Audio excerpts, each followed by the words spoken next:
Olá pessoal, como vocês estão? Hoje o canal Nilu vai continuar com as revoluções inglesas.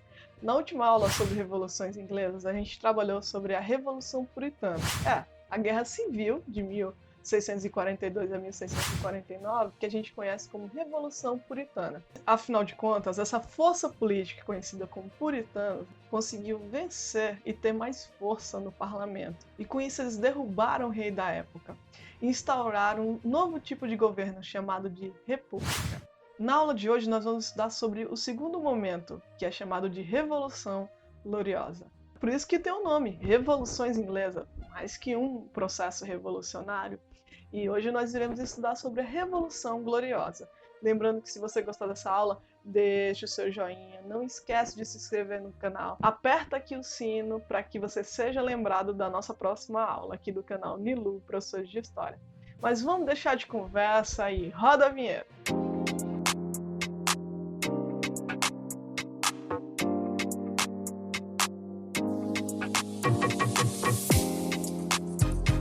O processo revolucionário da Revolução Puritana, que foi o processo da Guerra Civil, né, que aconteceu na Inglaterra, acabou ascendendo ao poder o Oliver Cromwell.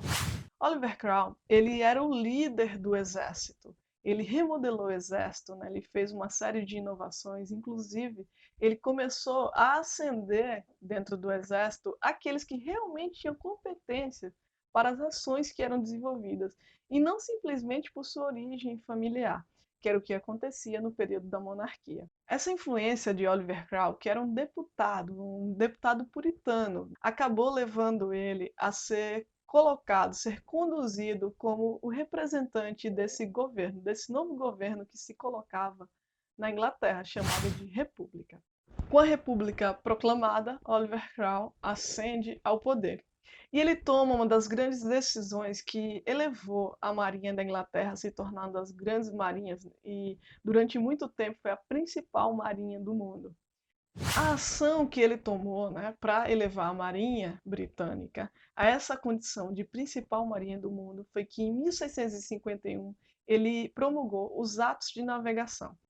Esses atos de navegação determinavam o seguinte: todos os produtos que entravam ou saíam dos portos ingleses precisavam estar em navios ingleses.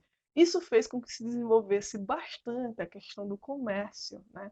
E a burguesia, que já estava fortalecida no período anterior, se fortaleceu cada vez mais e cresceu muito durante o governo do Oliver Cromwell. Dessa forma, a Inglaterra cresceu muito, teve grande crescimento econômico e se tornou a rainha dos mares. Ele, né, ganhou muita popularidade com isso e deixou o governo para o seu filho de forma hereditária.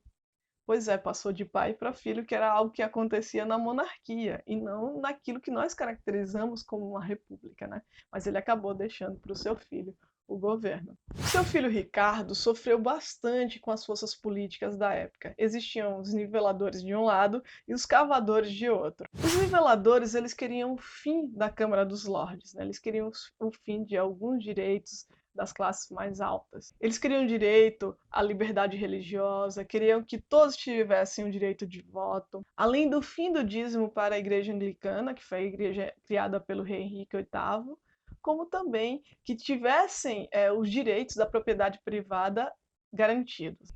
Já os cavadores, eles eram mais radicais e eles queriam que fosse feita uma reforma agrária e que várias terras que eram da Igreja Anglicana fossem tiradas deles, né, da Igreja Anglicana, e fossem dadas aos mais pobres. O parlamento, com a burguesia, vendo toda essa movimentação, ficou com muito medo. Medo dessa movimentação popular e de que essa movimentação popular acabasse tirando eles do poder.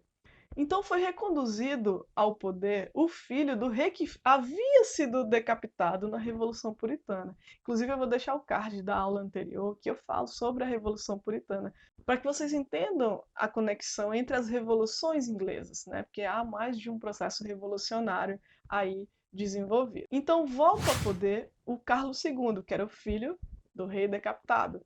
Ele, inclusive, começou a dizer: olha, estou aqui por um direito divino, sou o rei, mesmo ele sabendo que ele só tinha voltado ao poder graças ao parlamento. Se não fosse a força política do parlamento, ele não teria retornado ao poder.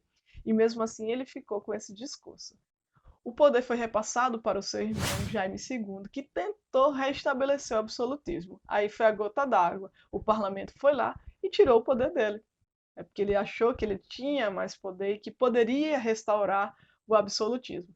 Então o poder foi tirado dele e foi dado ao seu genro, Guilherme de Orange, que era o príncipe holandês. O Guilherme de Orange ele foi obrigado a assinar a Declaração de Direitos. Nessa Declaração de Direitos, o rei compreendia a força e o poder do parlamento. Então o rei não poderia tomar certas decisões sozinho. Quem poderia convocar o exército, criar os impostos e uma série de outros elementos que eram importantes para as questões políticas era o parlamento e não o rei. E é daí que vem aquela expressão que a gente conhece até hoje, que é a rainha reina, mas não governa. Pois é, hoje o reino britânico tem lá o primeiro-ministro Boris Johnson, né? E tem a rainha Elizabeth II. A rainha reina, mas ela não governa, ou seja, o parlamento que toma as principais decisões, né, políticas e as decisões para os rumos econômicos do país. A rainha reina sobre os seus súditos, né, em todo o Reino Unido, mas ela não faz esse papel do governo. O primeiro-ministro se reúne com ela, conversa com ela, toma as decisões, mas ela efetivamente não governa. A Revolução Gloriosa, né, que é esse segundo momento da Revolução, por isso que tem esse nome Gloriosa, que realmente colocou o povo no poder, né, vem desse sentido. E para além disso, tem esse sentido de que as pessoas agora na Inglaterra deixavam de ser somente os súditos da rainha, elas passavam a ter direitos e deveres. E tudo isso, essa ideia dos direitos individuais, tiveram inspiração em um iluminista, John Locke. Essa ideia dos direitos individuais era uma defesa do John Locke. Inclusive, eu vou deixar aqui para vocês o card da aula sobre iluminismo, para vocês entenderem essa influência do iluminismo na Revolução Inglesa. Essa aula em duas partes sobre as revoluções inglesas, ela serviu para que a gente entendesse melhor todo o processo revolucionário, né? Desde a Revolução Puritana, que foi a Guerra Civil, até a Revolução Gloriosa, que foi o processo que realmente colocou um novo entendimento, que é essa monarquia parlamentar, que é o que temos hoje lá no Reino Unido, né? Uma monarquia parlamentar, uma monarquia onde a rainha reina, mas não governa, tem essa expressão. Que é uma expressão que faz muito sentido dentro desse entendimento que a gente tem hoje. A gente tem lá o primeiro-ministro e a rainha, né? E o primeiro-ministro está ali trabalhando com o parlamento para desenvolver as políticas e as ações do Reino Unido, enquanto a rainha tem essa posição de monarca, né? De representante desse governo.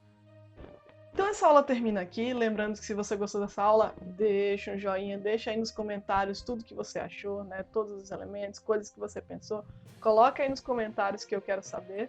É muito importante cada comentário, cada ação que vocês desenvolvem aqui no canal, porque isso ajuda bastante o crescimento do canal. E não esquece de se inscrever. Você que está aí assistindo, que ainda não é inscrito no canal, aperta aqui o botãozinho.